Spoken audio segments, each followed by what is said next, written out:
They proceeded on. Over the next few days, Clark killed an antelope and Lewis weighed and measured it, recording another new animal in his field notes. One of the men killed a jackrabbit, and again Lewis described a new type of animal. They continued to see vast herds of buffalo. Lewis reported seeing 3,000 animals in one herd. The next encounter with the Sioux started out much the same as the meeting with the Yanktons. On September 23rd, 3 teenagers swam up to camp. These boys were Tenton Sioux and another tribe in a mighty Sioux nation. The captains made signs for the boys to arrange a meeting with their chiefs. The next day, however, the expedition's relations with the Indians turned sour. John Coulter returned from a hunting trip with some freshly killed game tied to his horse, while some of the men were helping to load the meat onto the pirogue. Let's see if I got it right. Pirogue. Pirogue. Onto the pirogue. A band of Indians stole the horse. Coulter shouted for some help, and there was an argument between the men and the Indians. The following morning, 3 Trenton chiefs and a group of warriors arrived in camp. They brought buffalo meat as a gift for the white men. The captains gave the Indians some smoked pork in return. Then a formal meeting began. Lewis gave his usual speech about the new white father and the benefits of becoming a trading family, but he soon saw something was wrong. His words were not making a good impression. In fact, the Tenton Sioux could not understand anything he was saying. None of the men in the corps, not even those who had been trappers, could speak the Trenton language, so nobody could translate Lewis's speech. As soon as he realized what the problem was, Lewis ended his speech and gave some medals and other small gifts. Seamen stood stiff-legged, watching the Tenton Indians. Unlike the Ottos and the Yanktons, the Tenton Sioux did not seem friendly. Instead of sitting quietly while Lewis spoke, the Tenton chiefs turned to each other and spoke in loud voices. They gestured with clenched fists and sharp jabbing movements. Unable to sit still, Seaman edged closer to Lewis. Finally, he positioned himself between the Indians and the captain. The gifts did not improve the mood of the Trenton visitors. They scowled and their voices became louder. Clearly, they thought they should receive more and better presents. Clark strode up to Lewis and whispered something. Lewis nodded and motioned for the 3 chiefs to follow him aboard of one of the pirogues. Pirogues. Pirogue. Pirogues. One of the pirogues. Clark and several men got aboard, and Seaman hopped on board beside Clark. The men rowed out to the keelboat, and the captains, their guests, and seamen jumped aboard into the larger boat. "Have a seat, gentlemen," Lewis said, in his courteous tone. Then he excused himself and ducked inside the boat's cabin. When he came out, he was carrying a partly filled bottle of whiskey and some glasses. The captains poured each of the chiefs a quarter of a glass of whiskey. The Indian smiled, sniffed the alcohol, and drank with great pleasure. When they finished, they gestured for more, but the bottle was empty. One of them grabbed the empty bottle and sucked out the last few drops. The chiefs scowled and spoke in angry voices. Without a common language, the captains couldn't smooth out the situation. Lewis called for a pirogue to come and take the chiefs to shore. This angered the Indians even more. One of the Tenton chiefs jumped to his feet, and Seaman stepped forward, a long growl coming from his throat. The Indian froze, glaring at the dog. "Sit, Seaman," Lewis said firmly, taking a step forward. Lewis exchanged a glance with Clark, and then he gave the Indian a stern look, and the Indian slowly sat down. As soon as the pirogue pulled... Let me make sure I got that one right. Pirogue. Think we got it, guys. As soon as the pirogue pulled up next to the keelboat, Clark jumped aboard and gestured for the chiefs to follow, and they refused to move. Annoyed, Clark called 7 men. "Push the chiefs aboard this pirogue. We're going to put an end to this nonsense right now."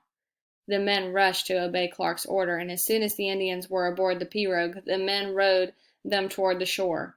Lewis stayed aboard the keelboat and positioned himself in front of the swivel gun. Seaman stood at his side. Lewis kept his eyes on the pirogue. When he reached the shore, the chiefs refused to get out.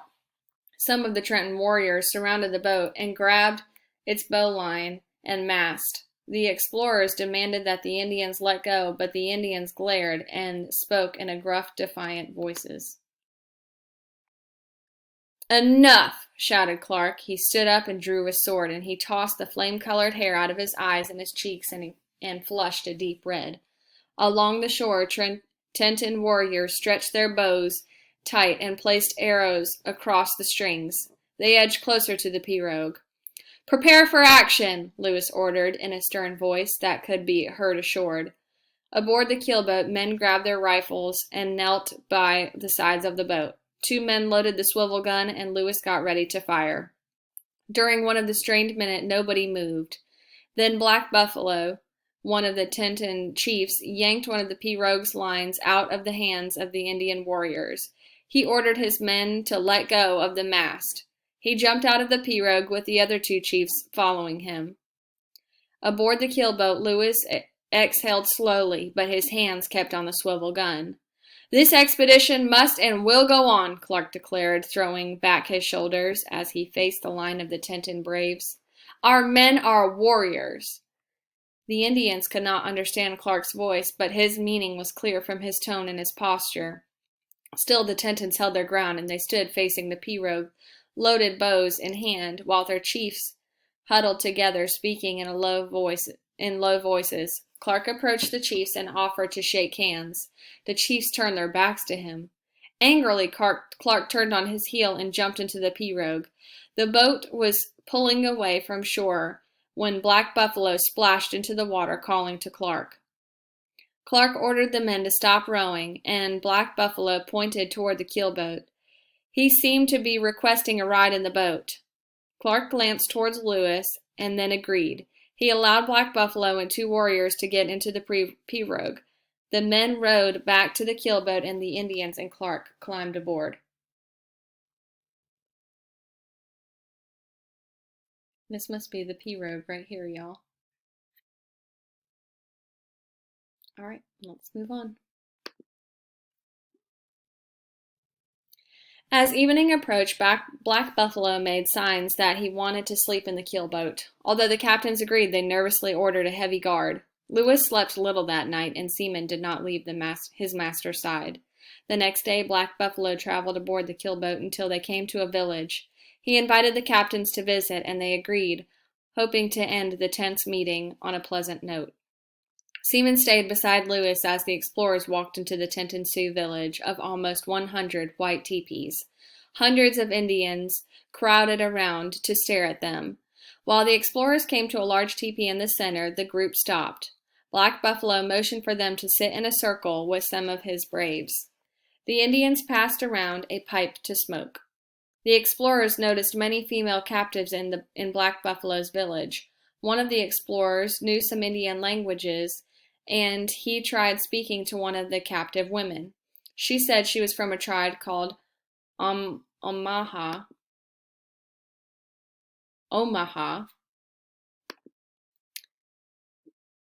She explained that there had been a recent battle between the Trenton Sioux and the Omahas. In the battle, the Sioux had captured the Omaha women and children and had killed and scalped many of the Omaha's braves. That evening, the captains were carried on white buffalo robes back to the central lodge. They watched the Sioux villagers perform a victory dance around the flickering campfire. Some of the Trenton men beat sticks on drums and made of stretched hides while the women danced. The dancers wore hooves tied to their clothes as rattles. They carried scalps worn by their husbands in the recent battle. The women leaped up and down, waving the scalps on the end of the stick. Some Indian men also entered the circle to join dancing. The explorers threw beads or tobacco to encourage the dancers. Seaman sat stiffly behind Lewis. He smelled the dancers' sweat as the rancid odor from their decaying scalps. The hair on the backs of Seaman's neck stood up, and his leg muscles tensed. A village dog crept up behind Seaman and sniffed his tail. Seaman jerked his head around and snarled. Lewis placed his hand on Seaman's back. Gently he bent down and spoke into Seaman's ear. Steady, boy, my nerves are tight, as bowstrings too, but we must hold our tempers. Lewis was speaking to calm himself as much as to quiet his dog. Clark whispered to Lewis, Did President Jefferson give you any instructions for our meeting with the Sioux? Lewis nodded. He wanted us to open a discussion about trade like we did with the other Indians. Jefferson warned me about the Sioux, though. He said that they were fierce warriors and feared the white traders as well as other tribes. I remember the words he wrote. On that nation we wish most particularly to make friendly impressions because of their immense power. Suddenly a young warrior broke out into a dance and gestured angrily at the white men in front of him. The warrior had not received as many gifts as the women dancing near him. He shouted at the explorers and then grabbed a drum from one of the players and hurled it onto the ground, cracking it. Then as he stalked off, he grabbed 2 other drums and flung them into the fire. After he stomped off, 2 women retrieved the drums and the dance continued. Lewis exchanged an uneasy glance with Clark. He stroked Seaman's back with a stiff, tense hand. That night, Black Buffalo again insisted on sleeping in the keelboat with the captains. Again they agreed, but they placed a heavy guard on duty. The captains muttered underneath their breath. Were the Tentons planning to ambush them?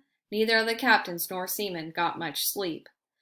Black Buffalo invited the captains into the village again the next day, but Sioux entertained them with another scalp dance at night. But by the time the captains were so exhausted they could barely stay awake. All of the explorers were eager to finally say their goodbyes and be on their way. The next morning, Black Buffalo met them at the river with some of the warriors. The Indians grabbed the keelboat's bowline and refused to let go. A line of Indian warriors suddenly appeared along the bank of the river, and the Black Buffalo demanded some tobacco. Clark turned to Lewis and said, He's testing us, Meriwether. If we give him what he asks, he'll ask for more. Lewis clenched his teeth to prevent angry words from pouring out. Seaman nudged Lewis's hand, and Lewis took a deep breath and spoke softly. We must remember President Jefferson's instructions. Lewis looked at Clark. The Sioux greatly outnumber us. We must try and hold our tempers, William. Clark frowned, and then he tossed a small plug of tobacco on the bank. He yelled at Black Buffalo. You have told us you are a great man. Show us your influence by taking the rope from your men without coming to hostilities. Clark turned and walked slowly toward the swivel gun to show that he intended to back his words with actions if necessary. Black Buffalo continued to demand tobacco. Lewis's patience had run out. We did not mean to be trifled with, he shouted. Seaman watched the faces of each speaker. He kept an eye on the movements of the Sioux warriors who were holding the keelboat's line.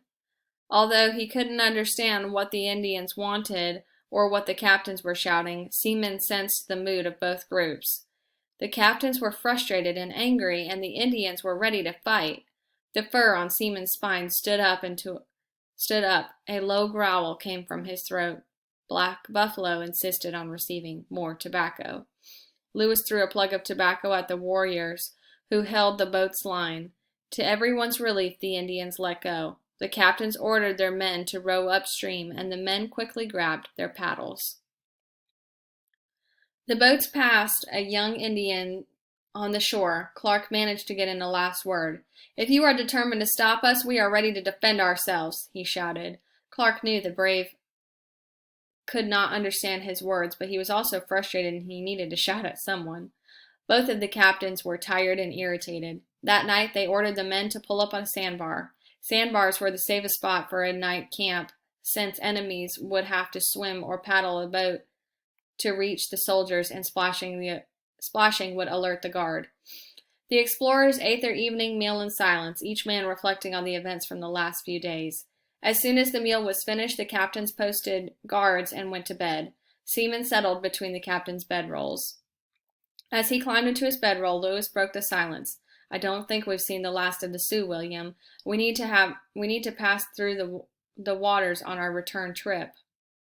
Clark frowned. In my opinion, the Sioux are nothing but pirates, the pirates of the Missouri River, and it won't be easy to establish trade between our countries and the Indian and Sioux control the stretch of the waterway. Y'all, I'm stopping right here for the next video, okay?